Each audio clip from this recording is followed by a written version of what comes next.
Hi, I'm Matt, and I'm going to give you a tour of my driving instructors database. The first form you will see is the welcome form. This shows you all of today's appointments, allows you to expand them into a report, quickly print it, or print the whole pack. It also shows you the main buttons taking you to the different parts of the database. First thing we're going to do is add a student into the database. So we do this by clicking on student details. The student details forms allows you to scroll through the different students or add new students. And because we're going to add a new student, we click on add new and add the student's details.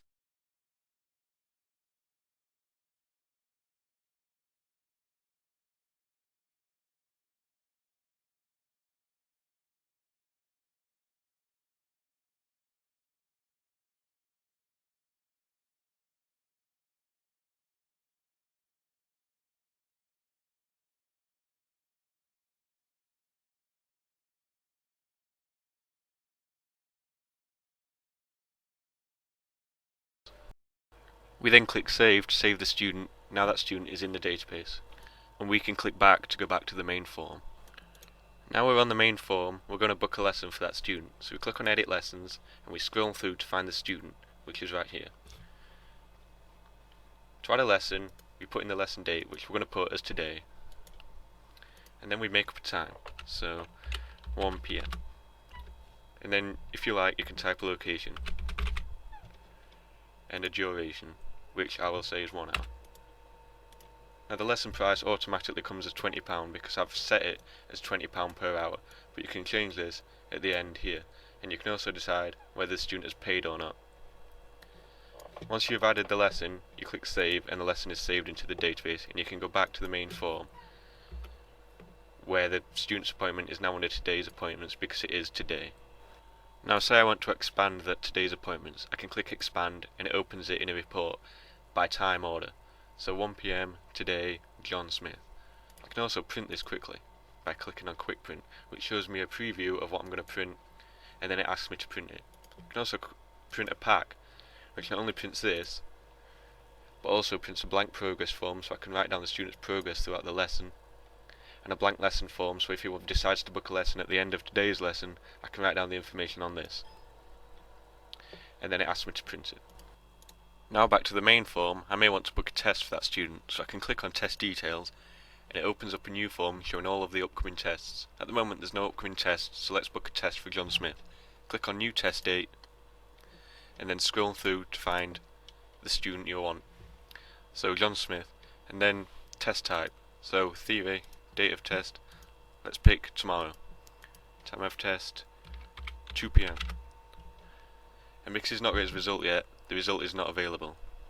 Scroll down, save this, and it's now saved into the database. Press back, and his theory test is now in the upcoming tests.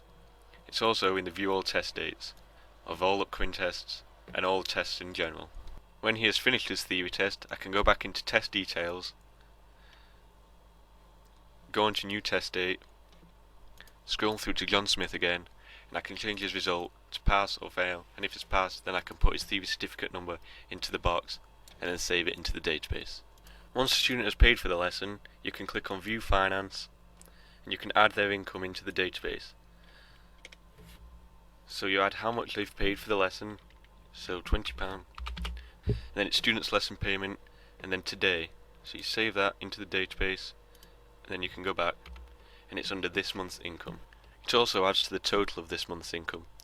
So say you want to expand this month's income, you can click on expand, and again it opens a report as with today's lessons, showing you via student ID though this time, and how much they have paid, and when they've paid. You can also quickly print this by clicking on quickly print, which then opens a print preview of what you're about to print and then prints the report for you. I can also add income from another source in case it's not from a student. I do this by clicking on add income and then add from elsewhere. As well as income, I can add expenses into the database in case you want to add expenses such as petrol or the MOT for the car or any maintenance costs. I do this by clicking on view expenses.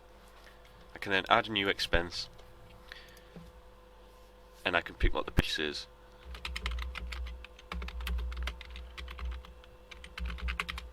And click on save.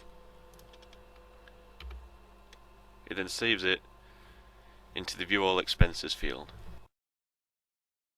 All of the search functions in the database work the same, so I'm going to show you an example of how to search for student. First you click on student details, and then find students. Then you can see the buttons where you can search by forename, surname, or you can do a full search, which is both the forename and the surname. We're going to click on search by forename and enter a forename. It now brings you the results of the search, and as you can see, it brings you back the right results. That concludes the tour of my database. You can quit by clicking on the back buttons, which close the form that you're currently on. And then you can quit the whole program by clicking on the quit button.